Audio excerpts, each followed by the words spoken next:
যুক্তরাষ্ট্র এই পৃথিবীতে তার প্রতিপক্ষ দ্বারা যত দুর্বল হতে থাকবে ততই ইসরায়েল দুর্বল হতে থাকবে এবং আমেরিকার যারা প্রতিপক্ষ তারা হামাসকে তাদের নিজের প্রয়োজনের সামরিক, অর্থনৈতিক, বৈজ্ঞানিক, প্রযুক্তিগত সহায়তা অব্যাহত রাখবে এবং ক্রমেই হামাস সামরিক ক্ষেত্রে শক্তিশালী হতে থাকবে।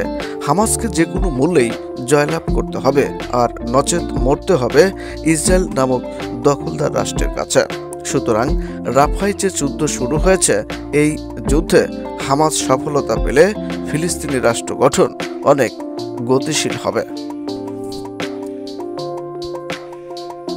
আমেরিকা ও তার প্রধান মিত্র ইউরোপ ইউনিয়ন এর মধ্যে ইউক্রেন রাশিয়া যুদ্ধ নিয়ে মিত্রতার ফাটল ধরেছে। ইউরোপ মহাচিন্তায় পড়ে গেছে, তারা কোনো মতেই ইউক্রেনের উপর রাশিয়ার আগ্রাসন মেনে নিতে পারছে না। শত চেষ্টা করেও রাশিয়াকে পিছু হটাতে পারছে না ন্যাটো তথা আমেরিকা ও ইউরোপের সমন্বিত চেষ্টায়।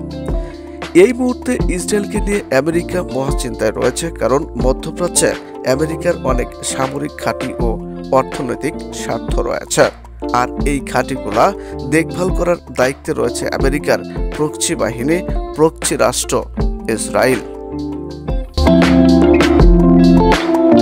অপরপক্ষে ইউরোপ ইউনিয়ন ইসরায়েল থেকে ইউক্রেনকে নিয়ে তারা বেশি ব্যস্ত হয়ে পড়েছে। যদি রাশিয়ার আগ্রাসন থেকে ইউক্রেনকে রক্ষা করা না যায়, তাহলে ভূমধ্যসাগরে রাশিয়ার শক্তি বহু গুণে বৃদ্ধি পাবে, যা ইউরোপের জন্য বিরাট হুমকি। সুতরাং ইউরোপ ইউনিয়ন ফিলিস্তিনি রাষ্ট্র গঠন করার পক্ষে আসতে পারে, কারণ রাশিয়ার সাথে যদি ইউরোপ যুদ্ধে জড়িয়ে পড়ে, তাহলে ইউরোপের মুসলিম বিশ্বের সমর্থন প্রয়োজন, নচেত রাশিয়ার কাছে ইউরোপ যুদ্ধে হেরে যেতে পারে। ভিডিওটি ভালো লাগলে অবশ্যই চ্যানেলটি সাবস্ক্রাইব করবেন এবং বাংলাদেশকে ভালোবাসবেন এবং বাংলাদেশের ভূখণ্ডে যেসব মানুষ রয়েছে সবাইকে ভালোবাসবেন। আল্লাহ হাফেজ।